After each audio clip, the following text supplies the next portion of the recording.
Hello students, my name is मोहक अग्रवाल। बच्चों, आप लोगों के लिए एक और नया सेशन लेके आया हूं मैं, haloalkanes and haloarenes का। इस सेशन में हम लोग बची हुई method of preparation for alkyl halides, वो भी मोनो हैलोजन डेरिवेटिव्स कवर करने जाएंगे। इससे जस्ट पिछले सेशन में मैंने जितनी भी रिएक्शंस पढ़ाई थी वो एक ही के लिए थी, that is formation of alkyl halide from alkenes. उसमें हमने केवल एल्कीन से कैसे हम अल्काइल हैलाइड बनाते हैं उसके लिए मैंने आपको रिएक्शन सिखाई हुई है। उसमें मैंने anti Markovnikov rule, Markovnikov rule, Markovnikov with rearrangement, ये सारे रूल्स आपको वापस से रिवाइज कराए थे जो रिएक्शन मैकेनिज्म में हम लोग पहले पढ़ चुके हैं। क्लियर है? अब बची कुची इसकी मेथड ऑफ प्रिपरेशन और देख लेते हैं मोनो हैलोजन डेरिवेटिव्स की। बहुत सिंपल है, ध्यान से देखते चलिएगा, मैं बताता चल रहा हूँ। ठीक है? क्या सबसे पहले हम बात कर रहे हैं आज अल्कोहल से, कि अल्कोहल से अल्काइल हैलाइड कैसे प्रिपेयर किया जाता है। तो बेटा, अल्कोहल से प्रिपेयर करने के लिए आपके पास एक रिएक्शन नहीं, नंबर ऑफ रिएक्शंस है जिसमें आप अल्कोहल को यूज करके अल्काइल हैलाइड बना सकते हैं। ठीक है? तो मैं एक एक करके सारी रिएक्शन बताता चल रहा हूं, ध्यान से देखते चलना। सबसे पहला हमने क्या यूज किया, अल्कोहल, वो तो लेना ही लेना है। इसके साथ हम इसको रिएक्ट करा रहे हैं dry HCl in presence of anhydrous ZnCl2। क्या अल्कोहल के साथ हम रिएक्शन जिसकी करा रहे हैं वो है कौन, ड्राई HCl की, और किसकी प्रेजेंस में, एनहाइड्रस ZnCl2 में। कुछ नहीं होगा, HCl में से रिएक्शन होगी, H इस OH को लेके चला जाएगा, वाटर बना लेगा और ये क्लोरीन इस CH2 से ज्वाइन हो जाएगा, RCH2Cl प्लस वाटर अलग। क्लियर है? तो बहुत बेसिक रिएक्शन है, सीधा रिएक्शन विद HCl एक तरीके से। और इसके लिए एक स्पेशल नोट याद रखना, जनरली ये वाली रिएक्शन हम लोग 3 डिग्री अल्कोहल्स में सबसे ज्यादा अप्लाई करते हैं क्योंकि वो बहुत जल्दी ये वाली रिएक्शन शो करते हैं। जनरली ये नहीं कहूंगा कि केवल 3 डिग्री, नहीं, 2 डिग्री 1 डिग्री कर लेते हैं, बट मेनली सबसे ज्यादा हम इस रिएक्शन को यूज करते हैं 3 डिग्री अल्कोहल्स के लिए, क्योंकि ड्राई HCl ZnCl2 बहुत जल्दी रिएक्ट करता है 3 डिग्री अल्कोहल्स के साथ। अब आप सोचेंगे 3 डिग्री अल्कोहल कौन से, ये गए, ध्यान से देखना, जैसे कि टर्शरी ब्यूटाइल अल्कोहल, ये आपने सुना होगा। क्लियर है? नॉमेनक्लेचर में बहुत बार आ चुका है ये टर्शरी ब्यूटाइल अल्कोहल। ये जो अल्कोहल है this is a 3 degree alcohol, क्योंकि ये OH 3 डिग्री कार्बन से लिंक है, तो वही बोला जा रहा है। सिंपल है, अल्कोहल लिया, dry HCl anhydrous ZnCl2, OH हटेगा, Cl लगेगा और वाटर निकल जाएगा। क्लियर है? पहली रिएक्शन क्लियर है, ये पहली रिएक्शन हो गई अल्कोहल से कैसे बनाएंगे हम अल्काइल हैलाइड। दूसरी रिएक्शन, अब हम रिएक्शन करा रहे हैं KBr की, पोटेशियम ब्रोमाइड, और कैसे मीडियम में, एसिडिक कंसेंट्रेशन, एसिडिक मीडियम में, concentrated H2SO4, reaction of KBr in presence of concentrated H2SO4। अब एसिडिक मीडियम लिया है तो एक्चुअल में आप HBr की ही रिएक्शन करा रहे हो। क्या एक्चुअल में ये KBr तो केवल ब्रोमाइड आयन देने के लिए आएगा, क्लियर है, और एसिड आपको H+ आयन देगा। एक्चुअल में आप KBr की रिएक्शन नहीं करा रहे इसमें, आप एक्चुअल में इसमें रिएक्शन जो करा रहे हो वो है HBr की रिएक्शन। अब हम HBr को डायरेक्ट लेते नहीं है, सॉल्ट लेते हैं और एसिडिक मीडियम प्रोवाइड कराते हैं। तो एसिडिक मीडियम तो OH लेके चला जाता है और वो जो ब्रोमीन है वो CH2 से लग जाएगा, तो RCH2Br plus water, simple alcohol की रिएक्शन। सिमिलर एक और इसी का बड़ा भाई KI, ठीक है, पोटेशियम आयोडाइड, बट यहां जो हम एसिड लेते हैं वो लेते हैं H3PO4, ऑर्थोफॉस्फोरिक एसिड। क्लियर है? KBr की रिएक्शन करानी है तो कंसंट्रेटेड H2SO4 लिया जाता है, और KI की रिएक्शन करा रही है तो ऑर्थोफॉस्फोरिक एसिड H3PO4 यूज किया जाता है। कुछ नहीं होगा, OH हटेगा, वाटर बन जाएगा और आयोडीन इस OH की जगह पर आके बैठ जाएगा। तो एक ही एक हैलोजन लगा रहा हूं, that is why mono halogen derivatives की ही मैं बात कर रहा हूं। 3 रिएक्शन हो गई। क्लियर है? चौथी रिएक्शन सबसे इंपॉर्टेंट, ये सबसे ज्यादा बार पूछी जाएगी। अब रिएक्शन हम कराएंगे अल्कोहल की PCl3, फास्फोरस ट्राइक्लोराइड। ठीक है? अब इसी का 2 होते हैं, एक तो PCl3 के साथ रिएक्शन होती है और एक जो रिएक्शन होती है वो होती है PCl5, और दोनों के साथ रिएक्शन के जो प्रोडक्ट बनते हैं वो थोड़े थोड़े अलग होते हैं। क्लियर है? तो अब क्या करेंगे हम, ये +3 का मतलब कुछ नहीं है, इसके 3 मॉलिक्यूल लिए हैं। इस +3 का यहाँ लिखने का मतलब कुछ अलग से नहीं है, इसका मतलब ये है कि इस रिएक्शन को जब आप अल्कोहल और PCl3 की रिएक्शन कराओगे तो आपको अल्कोहल के 3 मॉलिक्यूल लेने पड़ेंगे। इस +3 का बस इतना सा मतलब है कि ये बता रहा है इस रिएक्शन में आपने अल्कोहल के 3 मॉलिक्यूल लिए। कितने मॉलिक्यूल? 3। तो इन शॉर्ट इसकी अगर मैं रिएक्शन लिखूंगा तो 3RCH2OH यूज कर रहे हो आप। कितने मॉलिक्यूल यूज कर रहे हो? 3 मॉलिक्यूल। क्लियर है? इस +3 का मतलब ये है। अब 3 मॉलिक्यूल है, PCl3 में 3 क्लोरीन है, तीनों क्लोरीन इस OH की जगह ले लेंगे और तीनों OH इस फास्फोरस के साथ चले जाएंगे। तो सिंपल सी इस टाइप की रिएक्शन है, RCH2OH प्लस PCl3। ये तीनों क्लोरीन कितने मॉलिक्यूल लिए मैंने? 3, तो 3 OH हो गए ना। ये तीनों क्लोरीन उन तीनों OH की जगह ले लेंगे और ये OH वो तीनों के तीनों OH इस फास्फोरस के साथ चले जाएंगे। तो क्या प्रोडक्ट बनेगा? 3RCH2Cl plus H3PO3। एक फास्फोरस से 3 OH जुड़ गए, हाँ है ना, H3PO3। ठीक है कि नहीं? एसिड बन गया। चलो आगे, सिंपल सी रिएक्शन है। PCl3 के साथ हमेशा याद रखना अल्कोहल के कितने मॉलिक्यूल लेके चलने पड़ेंगे? 3। बट वहीं पे जब हम रिएक्शन कराते हैं PCl5 के साथ, तो यहाँ पे 3 मॉलिक्यूल की जरूरत नहीं है। यहाँ एक ही मॉलिक्यूल, अल्कोहल का एक ही मॉलिक्यूल काम कर जाएगा। PCl5 के साथ रिएक्शन कराने पे अल्कोहल का कितना है? एक ही मॉलिक्यूल काम कर जाएगा, RCH2OH प्लस PCl5। 5 क्लोरीन है, हाँ या ना? बहुत सिंपल से रिएक्शन होगी, कुछ नहीं होगा। ठीक है, OH हटाओ यहाँ से, एक क्लोरीन तो इसको दे दे, एक क्लोरीन तो इस OH को हटा के लगा दो, तो सीधा प्रोडक्ट RCH2Cl। अब क्या हटा? एक O और एक H साथ में हटे, हाँ या ना? अब 5 क्लोरीन है, तो एक्चुअल में इस 5 क्लोरीन में से 2 क्लोरीन निकालो। कितने क्लोरीन निकालो? याद करने के लिए एक तरीका बता रहा हूँ प्रोडक्ट का। इस 5 क्लोरीन में से 2 क्लोरीन निकाल लो बाहर, निकाल लिया। एक क्लोरीन को तो भेज दो इस RCH2 के साथ और एक क्लोरीन को भेज दो इस H के साथ, तो 2 प्रोडक्ट दिख जाएंगे, RCH2Cl और HCl। क्लियर है? ये 2 गलत लिख गया है, एक HCl बनेगा। कितने HCl बनेंगे? एक ही बनेगा बेटा, सही से कर लेना, उसे करेक्शन कर लेना। RCH2Cl, इस PCl5 में से मैंने 2 क्लोरीन निकाल लिए बाहर, एक क्लोरीन को भेज दिया मैंने RCH2 के साथ, हाँ या ना, और दूसरे क्लोरीन को भेज दिया इस OH के हाइड्रोजन के साथ, HCl बन गया। अब बचा क्या क्या? PCl3 और ये O। मेरे ख्याल से बचा हुआ प्रोडक्ट दिख गया होगा, POCl3। क्या दिख गया? POCl3। बेसिक सी रिएक्शन है, कुछ नहीं करना, बच्चों वाली रिएक्शन है। बस फर्क है PCl5 और PCl3 के प्रोडक्ट में। PCl3 के साथ रिएक्शन कराते तो 3 अल्कोहल लगते हैं, 3 अल्काइल हैलाइड और एक H3PO3। बट वहीं पे PCl5 के साथ कराते हैं तो एक ही अल्कोहल लगता है, बट जो प्रोडक्ट बन के आता है एक तो अल्काइल हैलाइड, एक HCl और एक जो बीचों बीच बनता है सबसे इंपॉर्टेंट POCl3। क्या बनता है बेटा? POCl3। बहुत बेसिक सी रिएक्शन है, कुछ नहीं करना, सेम टू सेम आ जाना चाहिए। चले आगे, अगली रिएक्शन, रेड फॉस्फोरस क्लोरीन। कौन सी बेटा? Red phosphorus chlorine. अब आप कहेंगे इसमें क्या करना है? कुछ नहीं, इसकी रिएक्शन और PCl3 की रिएक्शन में कोई फर्क नहीं है। जो काम PCl3 कर रहा है 3 अल्कोहल के साथ, सेम काम रेड फॉस्फोरस क्लोरीन भी करेगा। इसका मतलब और इसका मतलब एक ही है, या तो आप PCl3 लिख लो या रेड फॉस्फोरस Cl2। मतलब इन शॉर्ट इसका काम और इसका काम एक ही है, ये है एक जैसे नहीं, काम एक ही है।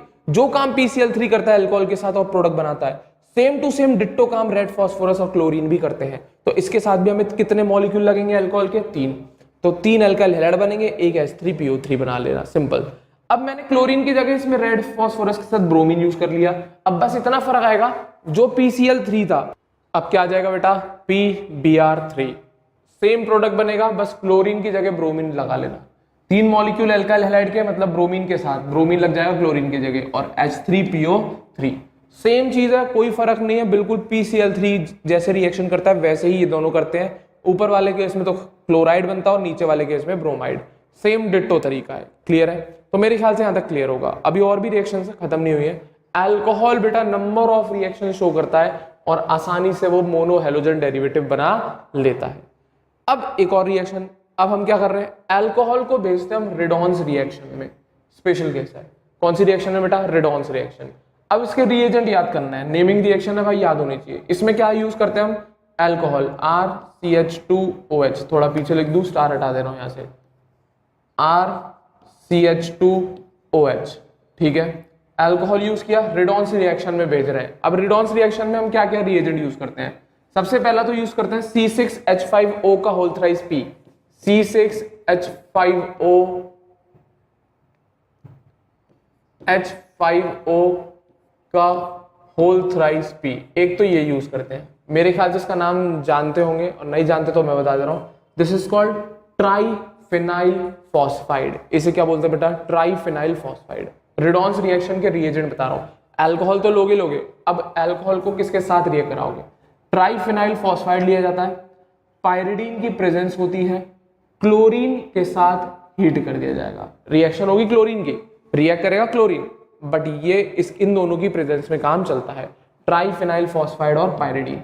तो रिएक्शन करेगा क्लोरीन के साथ और प्रेजेंस चलेगी बेटा ट्राइफिनाइल फॉस्फाइड पायरिडीन की। क्लियर है? तो क्या क्या यूज किया, एक तो ये यूज किया ट्राइफिनाइल फॉस्फाइड, एक यूज किया पायरिडीन, क्लोरीन और हीट, सीधा OH हटेगा, Cl लगेगा, अल्काइल हैलाइड। और इस रिएक्शन का नाम है रेडॉन्स रिएक्शन। इंपॉर्टेंट है, नेमिंग रिएक्शन है भाई, जितनी भी नेमिंग रिएक्शंस है वो सारी की सारी इंपॉर्टेंट है। क्लियर है? कौन सी रिएक्शन है बेटा? रेडॉन्स रिएक्शन। मेरे ख्याल से क्लियर होगा। एक और केस, अब एक केस है RCH2OH, वापस से रिएक्शन है। अब जो हम रिएक्शन करा रहे हैं उसकी यूज कर रहे हैं SOCl2। क्या लिख दूं मैं, यहाँ पे लिख दे रहा हूं अगर नहीं दिख पा रहा, SOCl2, और इसका नाम है थायोनिल क्लोराइड। ये थोड़ा स्पेलिंग गलत है, सही कर रहा दे रहा हूं मैं, यहां लिख दे रहा हूं इसका नाम थायो, पूरा लिख दे रहा हूं मैं, thionyl NYL, THIONYL, thionyl chloride. Clear है? ये है इसका नाम, थायोनिल क्लोराइड। ठीक है, कुछ नहीं करना, अल्कोहल लेना है और इस SOCl2 को रिएक्ट करा दियो। क्लियर है? जैसे इन दोनों की रिएक्शन होगी, एक बनेगा RCH2Cl, एक बनेगा तेरा SO2 और एक बनेगा HCl। कुछ नहीं है, सिंपल सी रिएक्शन है। SOCl2 को इसके साथ भेज दे, एक Cl ले RCH2 के साथ, एक Cl ले इस H के साथ और इस ऑक्सीजन को SO के साथ SO2 बना दियो। एक RCH2Cl, एक SO2 और एक HCl। बेसिक सी रिएक्शन है और इस रिएक्शन का नाम है डार्जिन्स रिएक्शन, DARZENS, अपोस्ट्रोफी एस, या डार्जिन रिएक्शन भी बोल सकते हो, DARZENS, डार्जिन्स रिएक्शन। ठीक है, कुछ नहीं यूज कर रहे, बेसिक सा थायोनिल क्लोराइड यूज किया है, SOCl2। अब इसी तरीके के और भी बहुत सारे क्लोराइड्स होते हैं बेटा, बट फर्क है फॉर्मूले का और नाम का। ठीक है, SOCl2 को हम बोलते हैं थायोनिल क्लोराइड। कुछ नहीं करा, सिंपल अल्कोहल लिया है, रिएक्शन कराई है, अल्काइल हैलाइड बनाई है। मेरे ख्याल से अल्कोहल से प्रिपरेशन क्लियर होगी। तो मैं पहले ही बोल चुका हूं आप लोगों से, नेमिंग रिएक्शंस आर इंपॉर्टेंट। जहां जहां रिएक्शन का स्पेशल सा नाम आ रहा होगा, उस रिएक्शन पे क्वेश्चन आने की टेंडेंसी या प्रोबेबिलिटी सबसे ज्यादा रहती है। क्लियर है कि नहीं? नेमिंग रिएक्शंस बहुत इंपॉर्टेंट, मस्ट है वो। चलो आगे, मेरे ख्याल से यहाँ तक दो मिल गई आपको, रेडॉन्स और डार्जेंस। चले आगे, अब इसी तरीके से एक और रिएक्शन देखें हम। क्लियर है? तो आपको अभी तक मैंने दो सिखा दी, एक एल्कीन से अल्काइल हैलाइड बनाना और एक अल्कोहल। एल्कीन वाले मैंने पिछले लेक्चर में कवर करा था, अल्कोहल का भी समझाया। क्लियर है? अब तीसरी method of preparation for monohalogen derivatives.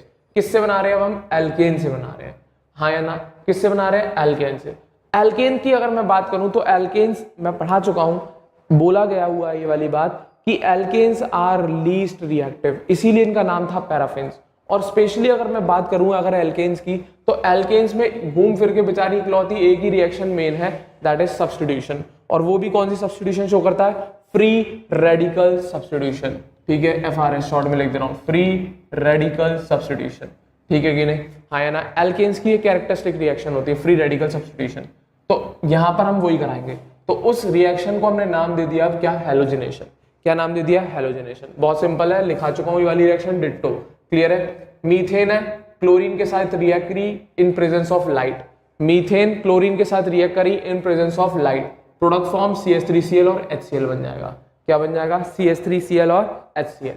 Clear है? इसी तरीके से अब हम इस CH3Cl को फर्दर और रिएक्ट करा रहे हैं, इस CH3Cl को हम फर्दर और रिएक्ट करा रहे हैं। अब इस CH3Cl को लिया फर्दर Cl2, HCl तो बाय प्रोडक्ट है, हटा दो। अब ये CH3Cl इस क्लोरीन के साथ रिएक्ट करा फर्दर और इन presence of light and form CH2Cl2। अभी हम रुके नहीं, फिर एक और बार हम Cl2 और लाइट की प्रेजेंस में रिएक्शन करा रहे हैं, फिर एक और बन गया CH_Cl3 और फिर एक और बार आपने Cl2 के साथ रिएक्ट करा इन प्रेजेंस ऑफ लाइट और बन गया CCl4। ये इतनी बार हो क्यों पा रही है? Because it follow free radical substitution. कुछ नहीं करा, मीथेन में से ये चारों हाइड्रोजन जो दिख रहे हैं मीथेन के, मैं बना दे रहा हूं, these are the 4 hydrogen of methane.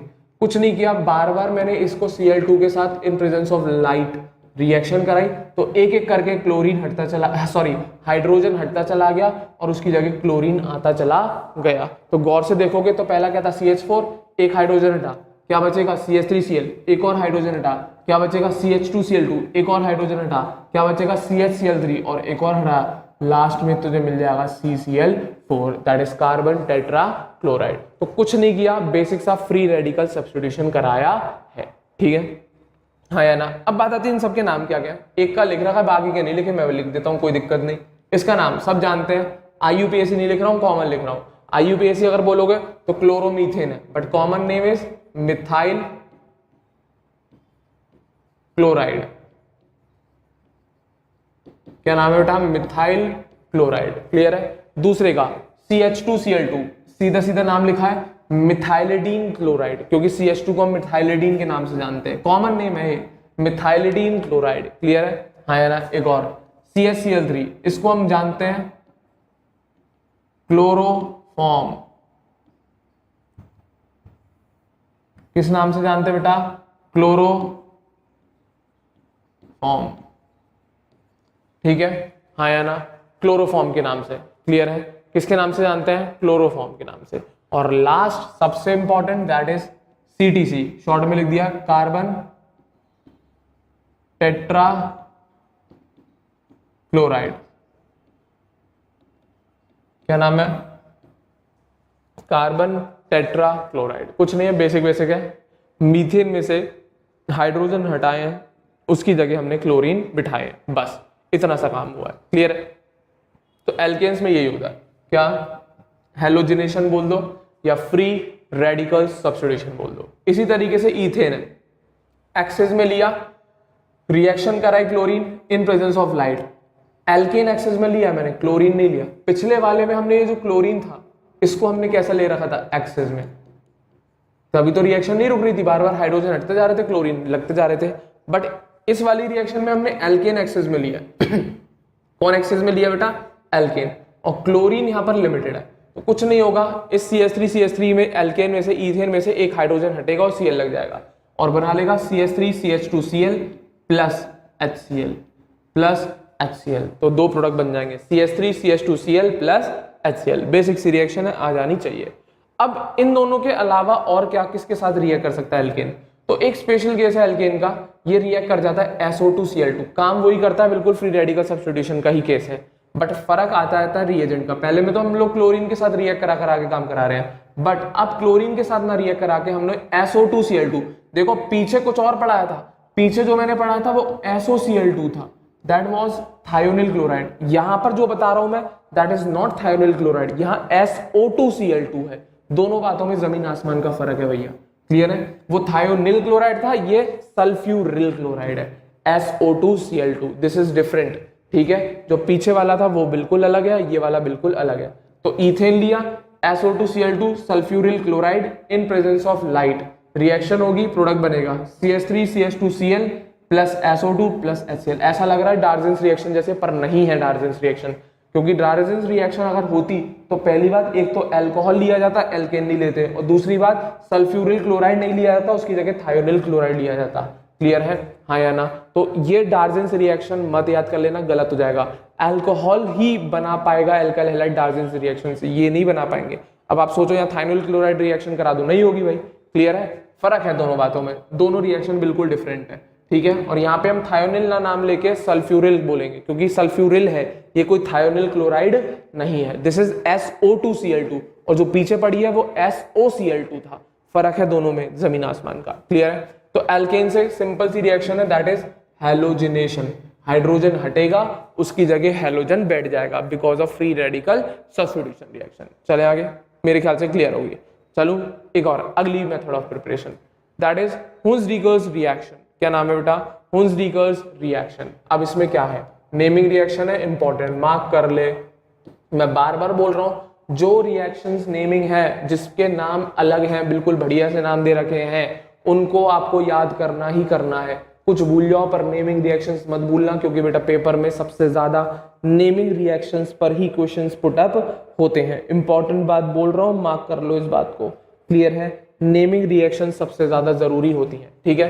तो हम बात कर रहे हैं हुंस-डीकर्स रिएक्शन। अब इसमें क्या किया जाता है? पहली बात, क्या बनाने के लिए हम इस रिएक्शन को यूज करते हैं? तो हम इस रिएक्शन से या तो एल्काइल क्लोराइड या एल्काइल ब्रोमाइड बना पाते हैं। ठीक है? ये रिएक्शन स्पेशली RCl या फिर RBr इनको बनाने के लिए है, और किसी को नहीं बनाते हम इससे। या तो हम क्लोराइड्स बनाते हैं या ब्रोमाइड्स बनाते हैं, हम लोग इससे फ्लोराइड और आयोडाइड नहीं बनाते। हुंस-डीकर रिएक्शन से या तो आप क्लोराइड बना पाओगे या ब्रोमाइड बना पाओगे, एल्काइल। ठीक है? तो अब होता क्या रिएक्शन में, तो वो सुनना। इन this reaction silver salt of RCOOH का मतलब carboxylic acid. In this reaction silver salt of RCOOH का मतलब कार्बोक्सिलिक एसिड। सीधा मैंने स्टेटमेंट ना लिख के शॉर्ट फॉर्म में लिख दिया, मैं लिख देता हूं कार्बोक्सिलिक एसिड। ठीक है, तो हम क्या ले रहे हैं, सिल्वर सॉल्ट ले रहे हैं, किसका, कार्बोक्सिलिक एसिड का। ठीक है, in this reaction silver salt of carboxylic acid is heated with chlorine और bromine to produce alkyl chlorides और एल्काइल ब्रोमाइड्स। तो कुछ नहीं करना, एक सॉल्ट लेना है कार्बोक्सिलिक एसिड का, वो भी कौन सा वाला सॉल्ट, सिल्वर सॉल्ट। सिल्वर के अलावा कोई मत ले लेना। जैसे कि एग्जांपल के तौर पे अगर मैं बात करूं तो ये हो गया RCOOAG, this is the silver salt of carboxylic acid. Carboxylic acid का सिल्वर सॉल्ट है। इसको आपको रिएक्शन करानी या तो Cl2 के साथ या फिर Br2 के साथ, खत्म, सीधा प्रोडक्ट बनेगा, सीधा प्रोडक्ट बनेगा। क्लियर है? तो क्या RCOOAG को Cl2 के साथ रिएक्ट किया है तो ये जो R है ये Cl ले लेगा, RCl बन गया, COO दिख गया, CO2 बन गया, Ag इधर से, Cl इधर से, AgCl, खत्म बात। सेम चीज ब्रोमीन के साथ, RCOOAG Br2 के साथ, R के साथ एक Br भेज दे, दूसरा Br Ag के साथ भेज दे, बचा क्या, CO2, खत्म। बट आप सोचो यहाँ आयोडाइड या फ्लोराइड बना लो, वो पॉसिबल नहीं है। क्लियर है? इसीलिए एक बेसिक सी रिएक्शन दे रखी है सिल्वर एसीटेट की, CH3COOAG, this is silver acetate. Acetate ion है, देख ले, CH3COO नेगेटिव। ठीक है, सिल्वर एसीटेट है। तो कुछ नहीं, इसको क्लोरीन के साथ रिएक्ट करा दिया मैंने, CH3Cl बना, एक AgCl बना और बीच में CO2 रह गया। वहीं पे मैंने इसको Br2 के साथ रिएक्शन कराई तो CH3Br बना, एक AgBr बना और CO2 अलग।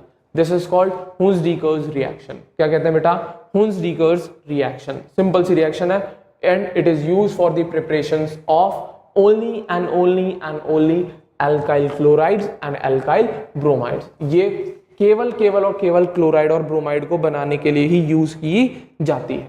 चलो आगे, मैं मेरे ख्याल से क्लियर होगा। चलें आगे देखें, एक नोट पॉइंट और। अब मान लिया हमने क्लोराइड ब्रोमाइड, बट दिल नहीं मान रहा तो हम आयोडाइड भी बनाने की कोशिश करते हैं। तो क्या हुआ, एक बार ट्राई कर लेते हैं, बुराई क्या है, ट्राई किया तो सुनना। In case silver salt of carboxylic acid, ये RCOOH का मतलब कार्बोक्सिलिक एसिड लिख लीजिएगा आप अपने नोट्स में, हाँ या ना, मैंने RCOOH लिख दिया शॉर्ट में, आप कार्बोक्सिलिक एसिड लिख लेना स्टेटमेंट में। In case of silver salt of carboxylic acid is heated with I2। अब मन नहीं माना, क्लोरीन ब्रोमीन के साथ तो रिएक्शन करा ली मैंने, अब क्या किया उसने, चलो आयोडीन के साथ भी करा के देख लेंगे क्या होगा, जो होगा देख लेंगे। ठीक है, तो उसने ये काम कराया बेटा। तो क्या हुआ, सिल्वर सॉल्ट को जब हमने यूज किया और रिएक्शन कराई आयोडीन के साथ, तो वहां हम सोच रहे थे ऐसा कि एल्काइल हैलाइड मिले, बट वहां एल्काइल हैलाइड नहीं मिला। वहां क्या मिल गया तुम्हें, एस्टर। एस्टर ये रहा, RCOOR। Ester is a derivative of carboxylic acid ना यार, पढ़ा चुका हूं नॉमेनक्लेचर में। तो एस्टर बन गया एल्काइल हैलाइड की जगह, और इस रिएक्शन का नाम पड़ गया सिमोनिन रिएक्शन। क्या नाम पड़ गया बेटा, सिमोनिन रिएक्शन। ठीक है, अब होता क्या रिएक्शन में देख ले, सीधा सिल्वर एसीटेट लिया, 2 मॉलिक्यूल I2 के साथ रिएक्ट किया तो silver acetate form methyl ethanoate. क्या बन गया, मिथाइल इथेनोएट। CH3COO, CH3 एक और लगा लिया। ठीक है, Ag तेरा AgI लेके भाग गया और बचा क्या तेरे पास, CO2। क्या बचा बेटा, CO2। एक CO2 निकालना, दो नहीं निकालना, क्योंकि दूसरा CO2 अभी निकला नहीं है, वो एस्टर में है, वो CO2 नहीं है, वो एस्टर में चला गया। क्लियर है? तो 2 मॉलिक्यूल लेते हैं सिल्वर सॉल्ट के, आयोडीन के साथ रिएक्ट करेगा, एक तो बन जाएगा एस्टर, एक बन जाएगा CO2, एक बन जाएगा AgI। अब जरूरी नहीं हर बार CH3 हो, यहाँ R भी लगा सकते हो, तो R के साथ रिएक्शन देख लियो, 2RCOOAG plus I2 reaction. RCOO एक मॉलिक्यूल से लिया और दूसरे मॉलिक्यूल से केवल R, एस्टर बन गया, प्लस 2 AgI निकाल ले, 2 AgI और एक CO2, खत्म। ये एस्टर है तेरा, एल्काइल हैलाइड नहीं है। और इस रिएक्शन को हम नाम देते हैं सिमोनिन रिएक्शन। क्या नाम देते हैं बेटा, सिमोनिन रिएक्शन। बेसिक सी बात, क्लियर है? तो हुन्स-डीकर रिएक्शन से हम कभी भी एल्काइल आयोडाइड प्रिपेयर नहीं करते। अगर आप करने की कोशिश भी करोगे तो आपको एल्काइल आयोडाइड नहीं मिलेगा, आपको उसकी जगह एस्टर की फॉर्मेशन दिख जाएगी और उस रिएक्शन का नाम होता है सिमोनिन रिएक्शन। क्लियर है? अब आयोडीन बुरा मान गया भाई, और इतना बुरा मान गया कि उसके लिए एक और नेमिंग रिएक्शन आ गई, फिंकलिस्टीन्स रिएक्शन। तो आयोडीन कह रहा मैं नहीं मानूंगा किसी की, अब मेरे को अपने लिए एक पर्सनल रिएक्शन चाहिए, कस्टमाइज। ठीक है, अब मेरे को ऐसा नहीं है मेरी रिएक्शन जो हो वो केवल मेरे लिए हो, आयोडाइड ही बनाए हम उससे, और क्लोराइड ब्रोमाइड किसी को नहीं। इतना बुरा मान गया भैया, उसने अपनी एक रिएक्शन अलग निकाल दी।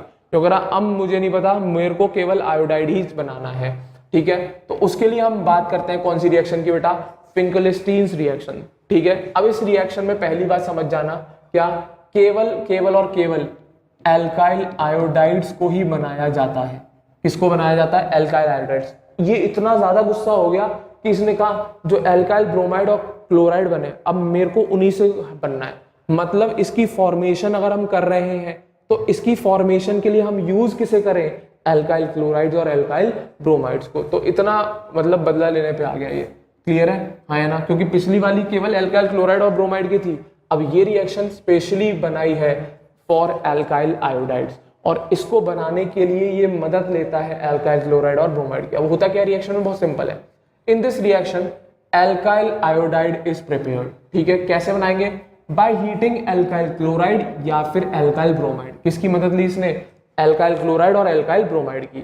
और इसको रिएक्ट करा दिया जाता है Ki के साथ, potassium iodide, in a medium of acetone. ये बहुत इंपॉर्टेंट बात है, ये मत भूल जाना, ठीक है। Ki के साथ रिएक्शन करानी, और वो Ki अकेला नहीं है, एसीटोन में डिसॉल्व करके Ki को यूज किया जाता है। केवल प्योर Ki नहीं यूज कर सकते, आपको एसीटोन में Ki मिलाना और फिर रिएक्शन करानी है। तो कुछ नहीं करना, सिंपल सी रिएक्शन है, RCl एल्काइल क्लोराइड, Ki लिया, एरो पे कौन? एसीटोन। कौन बेटा? एसीटोन। एक्चुअल में ये Ki सीधा नहीं डाला है, एसीटोन में एक सॉल्यूशन बना के यूज किया है। तो RCl plus Ki in presence of acetone forms Ri plus KCl, forms Ri plus KCl alkyl iodide. Same चीज आप ब्रोमाइड के साथ करा सकते हो, RBr प्लस Ki, वही medium of acetone forms Ri plus KBr। Simple Finkelstein's reaction है। तो ये स्पेशली है only and only for iodides. इससे हम कभी भी क्लोराइड और ब्रोमाइड नहीं बना सकते, बल्कि आप ये कह सकते हो कि हम इस रिएक्शन को कराने के लिए क्लोराइड ब्रोमाइड की मदद लेते हैं। हम कभी भी क्लोराइड ब्रोमाइड बनाते नहीं है इससे, ठीक है? हाँ या ना? तो याद रखना, in this reaction only alkyl iodides are prepared. उसका एक बहुत बेसिक सा रीजन है, क्योंकि बेटा एसीटोन में केवल पोटेशियम आयोडाइड डिसॉल्व हो पाता है, पोटेशियम क्लोराइड और पोटेशियम ब्रोमाइड डिसॉल्व नहीं होते। तो वही लिखा है, in this reaction only alkyl iodides are prepared because Ki is soluble in acetone but KCl and KBr are insoluble। तो इसमें फायदा है, क्यों? केवल एल्काइल आयोडाइड ही बन पाएगा। क्यों? क्योंकि Ki ही सॉल्युबल है एसीटोन में, वहीं पर KBr और KCl सॉल्युबल नहीं है। क्लियर है कि नहीं? तो ये ऐसी रिएक्शन है जिसमें केवल एल्काइल आयोडाइड्स बनता है, याद कर सकते हो। This is Finkelstein's reaction. क्या नाम है बेटा? फिंकलस्टीन्स रिएक्शन। सिंपल सी बात है, उम्मीद करूंगा क्लियर होगा। लास्ट बहुत important, that is Swarts reaction, ठीक है। अब भैया क्लोराइड के लिए हो गई, ब्रोमाइड के लिए होगी आयोडाइड, अब फ्लोराइड बुरा मान गया, क्योंकि भाई सब अपनी बात मना लो, सब अपनी अपनी रिएक्शन कर लो, तो मेरा क्या होगा? तो फ्लोराइड ने भी एक रिएक्शन की मदद ली, ठीक है।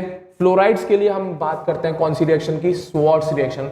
बेटा याद रखना, ये सारी नेमिंग रिएक्शन है, सब पे क्वेश्चन बनने की टेंडेंसी बहुत ज्यादा है। आपको एक पूरी लिस्ट बना के तैयार करके रखनी पड़ेगी नेमिंग रिएक्शंस की। जिस बच्चे को नेमिंग रिएक्शन बेहतरीन तरीके से रटी होगी, उसकी ऑर्गेनिक उतनी ही बढ़िया होगी, क्योंकि बेटा नेमिंग रिएक्शंस पे सबसे पहले क्वेश्चन बनाया जाता है इन कंपैरिजन टू बाकी रिएक्शंस। हमेशा याद रखना, नेमिंग रिएक्शन पे क्वेश्चन पहले उठ के आएगा। क्लियर है? हाँ या ना? नहीं तो ऑर्गेनिक में रिएक्शन तो तमाम है, बहुत रिएक्शन है भाई, बट मेन आपको प्रायोरिटी देनी है किसको? नेमिंग रिएक्शंस को। और हम उसमें सब लास्ट की बात कर रहे हैं, क्या? Swarts reaction.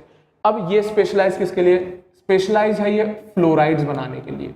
बनाने को और भी बना सकते हैं, बट बनाते इससे हम लोग फ्लोराइड्स ही हैं। Swarts reaction, this is for the formation of alkyl fluorides, ठीक है। अब हम क्या करते हैं? कुछ नहीं, इसमें भी मदद लेते हैं क्लोराइड और ब्रोमाइड की। इस फ्लोराइड को बनाने के लिए भी हम किसकी मदद लेते हैं? क्लोराइड और ब्रोमाइड। जब हमने क्लोराइड ब्रोमाइड लिया और उस क्लोराइड ब्रोमाइड को हम इनऑर्गेनिक फ्लोराइड्स, दीज आर, ये जो ब्रैकेट में लिखी हुई है ना मैंने, दीज आर इनऑर्गेनिक फ्लोराइड्स, ठीक है। एक ऑर्गेनिक रिएक्शन कराने के लिए कुछ इनऑर्गेनिक सब्सटेंसेस की हम मदद लेते हैं।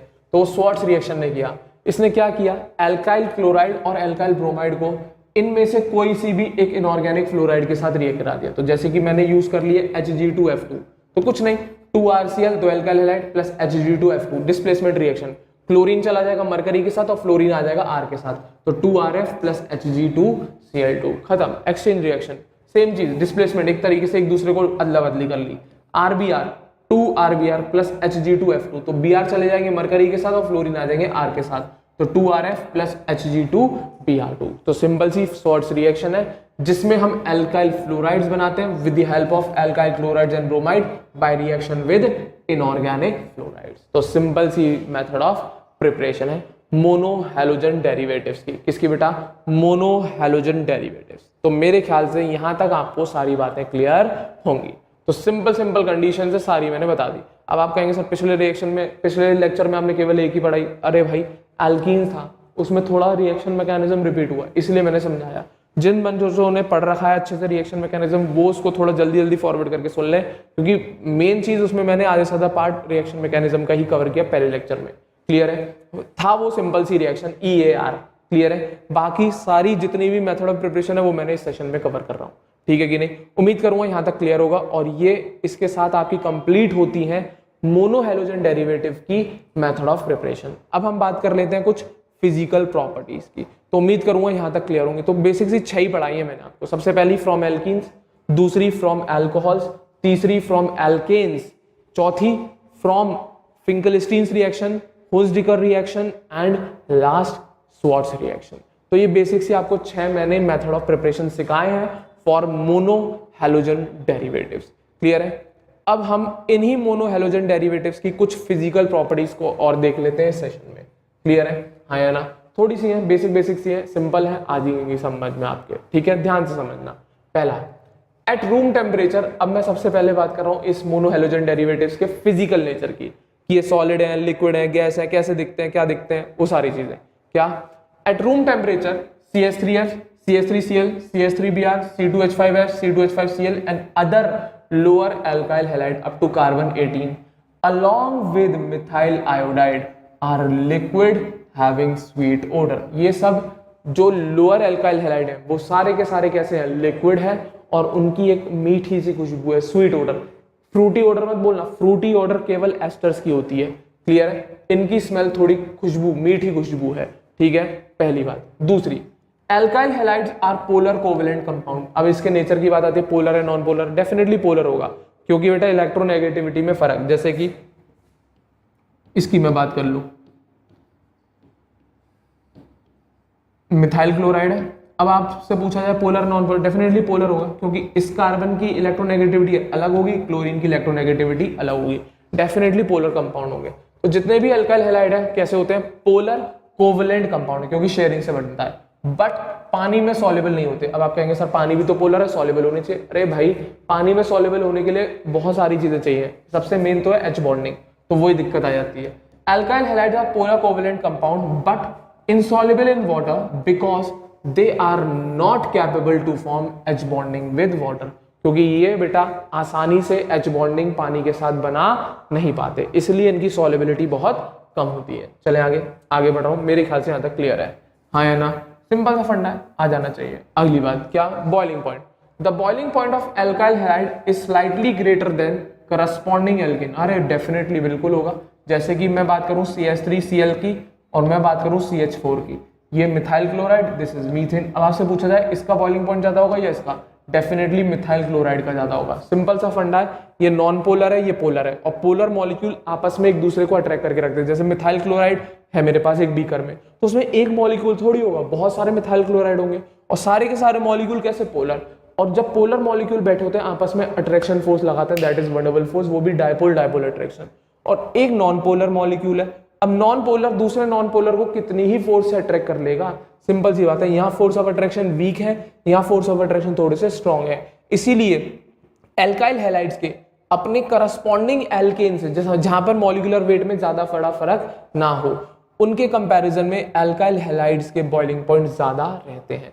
तो वही लिखा है, the boiling point of alkyl halide is slightly greater than corresponding alkanes due to their polar character. सीधा रीजन सीधा चिपकाया है, किसकी वजह से? Polar character. क्लियर है? हाँ या ना? तो ये तो हमने बात कर दी बॉइलिंग पॉइंट की, एक एल्काइल हैलाइड और एक एल्केन। अब एल्काइल हैलाइड्स में भी आपस में क्या होगा? जैसे कि मैंने मान लो ये बना दिया CH3Cl, CH3Br एंड CH3I। अब पूछा जाए आपसे, अब किसका बॉइलिंग पॉइंट ज्यादा? ये तो मैंने सेम ही चीज बना दी, एक F भी लगा सकते हो आप। अब आपसे पूछा जाए बॉइलिंग पॉइंट किसका? सीधी सीधी बात, मॉलिक्यूलर वेट बढ़ा देंगे, बॉइलिंग पॉइंट बढ़ेगा। तो वो लिखा है order of boiling point according to alkyl halide. अब आपने एल्काइल हैलाइड बदला है तो बॉइलिंग पॉइंट बढ़ता चला जाता है, फ्लोराइड्स का कम, फिर उससे ज्यादा क्लोराइड्स का, उससे ज्यादा ब्रोमाइड्स का और सबसे ज्यादा आयोडाइड्स का। तो एल्काइल आयोडाइड्स का बॉइलिंग पॉइंट बेटा सबसे ज्यादा होता है, याद रखेंगे। चलो मैं आगे, मेरे ख्याल से क्लियर होगा। अगला, अब इसी में मैं डाइपोल मूवमेंट की बात कर दूं तो डाइपोल मूवमेंट कुछ चेंज होता है, ठीक है। आरसीएल एल्काइल क्लोराइड्स का डाइपोल मूवमेंट फ्लोराइड से ज्यादा होता है, फ्लोराइड का ज्यादा होता है ब्रोमाइड से, और ब्रोमाइड का ज्यादा होता है आयोडाइड से। ये डाइपोल मूवमेंट का ऑर्डर है, क्वेश्चन आया हुआ है बेटा, मार्क कर लेना। RCL is greater than RF is greater than RBR is greater than RI. तो ये केस याद रखना, ठीक है। This is the case of dipole movement. ये आपको मैंने केमिकल बॉन्डिंग में भी पढ़ाया हुआ है, क्लियर है। आरसीएल, आरएफ, आरबीआर और RI, this is the order of dipole movement for alkyl halides. चलो आगे, हम बॉइलिंग पॉइंट पे आ रहे हैं, नोट बना के मेंशन कर लेना अलग से, मेन है बॉइलिंग पॉइंट। तो बॉइलिंग पॉइंट जब हमने देखा है कि एल्काइल हैलाइड का और करस्पॉन्डिंग एल्केन का, तो एल्काइल हैलाइड के बॉइलिंग पॉइंट ज्यादा मिले, एल्केन के कम मिले। दूसरी बात, जब हमने एल्काइल हैलाइड में आपस में चेक किया तो फ्लोराइड से ज्यादा बॉइलिंग पॉइंट क्लोराइड का था, क्लोराइड से ज्यादा ब्रोमाइड का था और ब्रोमाइड से ज्यादा आयोडाइड का था, ठीक है कि नहीं। अब एक केस और बात कर लेते हैं आइसोमेरिक हैलाइड्स की। मान ले मॉलिक्यूलर फॉर्मूला वगैरह सबको सेम है, आइसोमर्स बना दिए मैंने। क्या बना दिए? आइसोमर्स। जैसे कि मेरे ख्याल से देख ले, ये और ये मेरे ख्याल से तीनों की तीनों आइसोमर्स है, वो भी स्ट्रक्चरल आइसोमर्स। ये इसका मॉलिक्यूलर फॉर्मूला, इसका और इसका तीनों का सेम है, बस फर्क है तीनों में अरेंजमेंट का, स्ट्रक्चरल आइसोमर्स है। अब आइसोमेरिक एल्काइल हैलाइड्स के हम बॉइलिंग पॉइंट की कैसे बात करें? अब यहाँ तो ना तो मॉलिक्यूलर वेट बदल रहा है, ना फोर्स ऑफ अट्रैक्शन बदल रही, फिर भी बॉइलिंग पॉइंट में बहुत अच्छा खासा फर्क आता है। तो सीधा सीधा ये रिलेशन याद कर ले बेटा, boiling point is directly proportional to molecular mass and inversely proportional to branching. तो सबसे बेसिक कंसेप्ट है, इस फॉर्मूले को चिपकाओ, कभी भी आपका एल्काइल हैलाइड गलत नहीं होगा। सीधा सीधा बॉइलिंग पॉइंट ब्रांचिंग के इनवर्सली चलता है, मतलब ब्रांचिंग बढ़ेगी तो बॉइलिंग पॉइंट घटेगा, और मॉलिक्यूलर मास बढ़ेगा तो बॉइलिंग पॉइंट बढ़ेगा, क्योंकि उसके डायरेक्टली है ब्रांचिंग के इनवर्सली। जरा गौर से देखेंगे तो यहाँ ब्रांचिंग बढ़ रही है, मैं फिर भी यहाँ बना दे रहा हूँ, मैं स्केलेटन दिखा रहा हूँ, ये ब्रोमीन बिठा दिया मैंने। अब दूसरे में क्या किया हमने क्या चेंज किया, इसमें ब्रांचिंग बदल दी। यहाँ पे देख, ये सीधी चेन थी, अब ये ब्रांच। बेटा मॉलिक्यूलर फॉर्मूला में फर्क नहीं कर रहा हूँ, हाइड्रोजन बैलेंस कर लेना। और तीसरा केस तो और ही धुआं मच गया, देख जरा, ये भी यार लग गया यहाँ। तो ब्रांचिंग बढ़ती चली गई। तो इसी ब्रांचिंग के बढ़ने की वजह से बेटा हमेशा याद रखना, जैसे जैसे ब्रांचेस बढ़ती हैं किसी ऑर्गेनिक कंपाउंड में तो स्फेरिकल कैरेक्टर आता है। कैसा कैरेक्टर आता है? Spherical character. और जैसे जैसे ये होगा तो सरफेस एरिया बढ़ता चला जाएगा। क्या बढ़ता चला जाएगा? Surface area. और जहां पर सरफेस एरिया बढ़ा, बॉइलिंग पॉइंट एकदम से घट जाएगा, बॉइलिंग पॉइंट एकदम से घट जाएगा। तो इसके केस में, इसके केस में और इसके केस में सबसे ज्यादा बॉइलिंग पॉइंट इसका होगा, उसके बाद बॉइलिंग पॉइंट इसका होगा, और सबसे लीस्ट बॉइलिंग पॉइंट इसका होगा। सबसे बेसिक रीजन यहां पर क्या, boiling point inversely proportional to branching.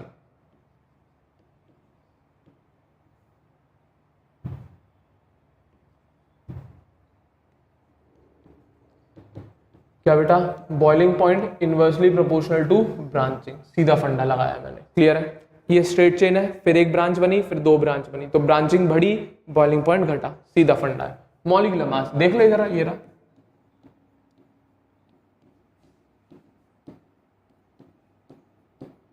Definitely molecular mass बढ़ता चला जाएगा, बॉइलिंग पॉइंट बदलता चला जाएगा। इसका बॉइलिंग पॉइंट सबसे ज्यादा, उससे कम इसका, और सबसे कम इसका। तो सीधा फंडा है, boiling point directly proportional to molecular mass inversely to branching, खत्म। कभी गलत नहीं होगा इस कंसेप्ट से आंसर। चलो मैं आगे, मेरे ख्याल से क्लियर होगा बॉइलिंग पॉइंट का केस। चलें अगला। अब हम बात करते हैं किसकी बेटा? डेंसिटी की, ठीक है। किसकी हम बात कर रहे हैं? किसकी? डेंसिटी। डेंसिटी की हम बात कैसे करते हैं? डेंसिटी क्या होता है? मास अपॉन वॉल्यूम, ठीक है। बट इसके केस में आपको याद रखना पड़ेगा फ्लोराइड और ब्रोमाइड और आयोडाइड और क्लोराइड के केस में। तो हमेशा याद रखना, फ्लोराइड्स और क्लोराइड्स जितने भी हैं उनकी डेंसिटी पानी से कम होती है, लेस देन 1, ठीक है। Fluorides and chlorides are lighter than water, क्योंकि उनकी डेंसिटी 1 से कम होती है। और इसी वजह से आप एल्काइल फ्लोराइड और क्लोराइड को अगर पानी के ऊपर डालोगे तो उनकी लेयर ऊपर बनती है, पानी नीचे रहता है। वहीं पे आप दूसरी तरफ ब्रोमाइड और आयोडाइड्स को देखोगे, या फिर पॉलीक्लोरो डेरिवेटिव जैसे CCl3, आई मीन CCl4 या CHCl3, या जहां पर भी क्लोरीन बहुत सारे आ रहे हो, एक क्लोरीन ना हो, मल्टीपल क्लोरीन हो, बहुत सारे क्लोरीन हो, या तो ब्रोमाइड हो या आयोडाइड हो या पॉलीक्लोरो डेरिवेटिव्स हो, इनकी अगर हम बात करें तो ये लोग हमेशा हैवी होते हैं वाटर से, क्योंकि इनकी डेंसिटी मोर देन 1। तो हमेशा याद रखना फ्लोराइड क्लोराइड पानी से हल्के, पानी के ऊपर फ्लोट करते हैं। वहीं पे ब्रोमाइड क्लोराइड और पॉलीक्लोरो डेरिवेटिव्स, इसमें क्लोरोफॉर्म वगैरह भी आ जाएगा बेटा, इनकी डेंसिटी पानी से ज्यादा होती है और इनकी लेयर नीचे बनती है। पानी ऊपर रहता है लेयर में और ये लोग नीचे बैठ जाते हैं, सेटल डाउन हो जाते हैं। बिकॉज सीधा फंडा, इनकी density more than 1, fluoride chloride की डेंसिटी लेस देन 1 और पानी की डेंसिटी होती है 1, बचपन से जानते हैं। चलो मैं आगे, मेरे ख्याल से क्लियर होगा। एक नोट और, density also increases with increase in number of carbon atom. Definitely यार, क्यों? कार्बन एटम बढ़ेंगे, मॉलिक्यूलर मास बढ़ेगा। इस सीधी लाइन का मतलब है क्या? Density directly proportional to molecular weight. खत्म बात। कार्बन बढ़ाओगे तो मॉलिक्यूलर वेट बढ़ेगा ही बढ़ेगा यार, सिंपल सा फंडा है। क्लियर है? तो डेंसिटी सीधा सीधा डिपेंड करती है किस पे? मॉलिक्यूलर वेट पे। तो जैसे जैसे मॉलिक्यूलर वेट बढ़ेगा डेंसिटी बढ़ती चली जाएगी। सिंपल कंडीशन है, आ जाना चाहिए। अगली मैं बात करूं, अब हम बात कर रहे हैं एक और बेसिक सिंपल सी पॉइंट की, दैट इज बिलिस्टीन्स टेस्ट। ये कैरेक्टरिस्टिक टेस्ट है बेटा एल्काइल हैलाइड का, नोट बना लेना, इस पे क्वेश्चन आया हुआ है। ठीक है, बिलिस्टीन्स टेस्ट वैसे तो फिजिकल प्रॉपर्टी है, हाँ है ना, but it is the confirmatory test for alkyl halide. It is the confirmatory test of alkyl halide. अगर एल्काइल हैलाइड पता लगाना, आपको कोई ऑर्गेनिक कंपाउंड दे दिया गया और आपसे पूछा गया कि ये एल्काइल हैलाइड है या नहीं, कुछ मत करना, बिलिस्टीन्स टेस्ट करा देना। अब होता क्या है? कुछ नहीं, ऑर्गेनिक कंपाउंड जो कि हमें नहीं पता, हम ढूंढ रहे हैं एल्काइल हैलाइड है, मैंने मान लिया एल्काइल हैलाइड ही है वो, ठीक है, बता के दिया तुम्हारे टीचर ने कि वो एल्काइल हैलाइड है, तो कुछ मत कराना, बिलिस्टीन्स टेस्ट कराना। तो क्या लिया जाएगा? एल्काइल हैलाइड लेंगे ऑन बर्निंग बंसन फ्लेम। एक बंसन फ्लेम होती है बेटा, लैब्स में मिल जाएगी आप लोगों को, जनरली अच्छी लैब्स में मिल जाएगी बंसन फ्लेम। ठीक है, तो एल्काइल हैलाइड को हम क्या करेंगे? बंसन फ्लेम में क्या करेंगे? बर्न करेंगे। तो वो लिखा है alkyl halide on burning in Bunsen flame when placed over copper wire. और कभी भी सीधा बर्न नहीं करते, कुछ नहीं, कॉपर का वायर होता है, ठीक है, उस पे एल्काइल हैलाइड डाला जाता है और बंसन फ्लेम में उसको बर्न किया जाता है, लगा दिया जाता है और बंसन फ्लेम में सीधा आंच में रख देते हैं। और जैसे जैसे वो फ्लेम जल रही होती है तो उस फ्लेम का कलर ही बदल जाता है भाई, इतना बढ़िया सा इफेक्ट आता है। तो एल्काइल हैलाइड को जब हम बर्न करते हैं किसमें? बंसन फ्लेम में। कब? जब उसे कॉपर वायर के ऊपर रखा जाता है, कॉपर वायर के ऊपर एल्काइल हैलाइड रखना और उसको बंसन फ्लेम में लगा देना। तो जैसे ही आप फ्लेम में उस कॉपर वायर को लेके जाओगे जिसके ऊपर एल्काइल हैलाइड रखा है, तो जो फ्लेम का कलर पहले हल्का सा ऑरेंज होता है, जैसे नॉर्मल फ्लेम का कलर होता है, वो बिल्कुल ग्रीन कलर में बदल जाएगी, उस फ्लेम का कलर बिल्कुल ग्रीन कलर का कन्वर्ट हो जाएगा। तो वही लिखा है alkyl halide on burning in Bunsen flame when placed over copper wire impart a characteristic green colour to the flame. तो जैसे ही आप ये काम करोगे तो उस फ्लेम का कलर बिल्कुल ग्रीन हो जाएगा ड्यू टू द फॉर्मेशन। और ऐसा ग्रीन कलर आने का कारण क्या है? Due to the formation of volatile copper halides. और ऐसा होने का कारण है कॉपर हैलाइड, जो कॉपर हैलाइड बनते हैं, वॉलेटाइल कॉपर हैलाइड बनते हैं, उस वजह से होता है। तो सिंपल सा फंडा है, एल्काइल हैलाइड को बंसन फ्लेम में भेजना है, कॉपर वायर के ऊपर रखना, सीधा आंच में रख देना, जो फ्लेम जल रही है, जो कलर पहले नॉर्मल था अब वो बिल्कुल ग्रीन कलर में कन्वर्ट हो जाएगा। उसका कारण है जैसे ही आप एल्काइल हैलाइड को कॉपर के ऊपर रखोगे, कॉपर के साथ वो रिएक्ट करेगा और कॉपर के वॉलेटाइल हैलाइड्स बनते हैं जो फ्लेम को ग्रीन कलर इम्पार्ट करा देते हैं। और इससे कंफर्म हो जाता है कि जो आपने ऑर्गेनिक सब्सटेंस लिया है कॉपर वायर के ऊपर वो एल्काइल हैलाइड है। अगर कोई और होगा तो फ्लेम का कलर बदलेगा नहीं, अगर कोई और चीज होगी ऑर्गेनिक कंपाउंड तो वो फ्लेम का कलर चेंज नहीं करेगी। मेरे ख्याल से क्लियर होगा यहाँ तक, ठीक है, हाँ या ना। अब लास्ट में मैं बात कर लूँ केमिकल प्रॉपर्टी स्टार्ट करने से पहले इसकी रिएक्टिविटी। क्लियर है? अब इतनी सारी बातें समझ ली आपने एल्काइल हैलाइड के बारे में कि क्या होता है, कैसे बनाते हैं, क्या क्या उसकी फिजिकल प्रॉपर्टीज है। अब हम बात कर रहे थे लास्ट टॉपिक इसकी रिएक्टिविटी, कि कौन सा एल्काइल हैलाइड ज्यादा रिएक्टिव है और कौन सा एल्काइल हैलाइड कम रिएक्टिव और क्यों। तो सिंपल सा फंडा पढ़ लेना रिएक्टिविटी का। Iodides are more reactive than bromides and bromides are more reactive than chlorides and chlorides are more reactive than fluorides. इसका सिंपल सा फंडा है, क्यों हो रहा है ऐसा, लेफ्ट टू राइट जा रहे हैं तो इसकी बॉन्ड डिसोसिएशन एनर्जी, इसकी बॉन्ड डिसोसिएशन एनर्जी की वजह से हो रहा है। इसकी बॉन्ड लेंथ बड़ी है, इसकी बॉन्ड एनर्जी कम है, इसकी बॉन्ड लेंथ छोटी है, इसकी बॉन्ड एनर्जी ज्यादा है। तो यहां से यहां जाने पे बॉन्ड एनर्जी बढ़ रही है तो रिएक्टिविटी घट रही है। सिंपल सा फंडा है, बॉन्ड एनर्जी बढ़ेगी तो रिएक्टिविटी घटेगी। तो सिंपल सा फंडा है reactivity. Iodides are more reactive than bromide, chloride and fluoride. तो इन शॉर्ट अगर आप एक रिएक्शन में एल्काइल आयोडाइड को रिएक्ट कराओ और वहीं पे एल्काइल क्लोराइड को रिएक्ट कराओ तो एल्काइल आयोडाइड बहुत जल्दी रिएक्ट कर जाएगा, एल्काइल क्लोराइड थोड़ी देर में रिएक्ट करेगा। सिंपल फंडा है because of bond dissociation energy, because of bond dissociation energy, that's it. Clear है? उम्मीद करूंगा यहां तक आप लोगों को सारी बातें क्लियर होंगी। ठीक है बेटा, तो इसी के साथ आपका कंप्लीट होता है पहला part, method of preparation and physical properties of mono halogen derivative. अभी कंटेंट है बहुत सारा, बट ये आपको पहला पार्ट कंप्लीट करा दिया मैंने अबाउट मोनो हैलोजन डेरिवेटिव्स की method of preparation and physical properties. अब मोनो हैलोजन डेरिवेटिव्स की केवल केमिकल प्रॉपर्टीज रह गई हैं, उसी के साथ मोनो हैलोजन डेरिवेटिव कंप्लीट। क्योंकि इस चैप्टर में मेरे को 3-4 चीजें पढ़ानी है। पहला पढ़ाना है मोनो हैलोजन, दूसरा डाई हैलोजन, तीसरा ट्राई हैलोजन, चौथा टेट्रा हैलोजन, और सबसे last and most important chlorobenzene. ये 4 पार्ट में बेटा चैप्टर चलेगा, और पहले ही सिखा चुका हूँ, 3 हिस्से में बांट देते हैं हम लोग, method of preparation, physical properties and chemical properties. तो अभी तक आप लोगों ने सीख लिया है मोनो हैलोजन डेरिवेटिव्स के method of preparation of physical properties. तो कृपया करके ढंग से नोट्स बना लेना प्लीज इसके, और याद करना साथ साथ चालू कर देना, क्योंकि आप लोग ये सोचें कि चैप्टर पूरा हो जाए और फिर इकट्ठा याद कर लेंगे, किसी को नहीं होता। टुकड़ों में करोगे तभी वो पूरा काम हो पाएगा, नहीं तो दिक्कत आएगी। तो साथ साथ नोट्स भी लिखते चलना और याद भी करते चलना। तो इस सेशन को यहीं पर एंड कर रहे हैं। उम्मीद करूंगा आप लोगों को ये सेशन जरूर पसंद आया होगा।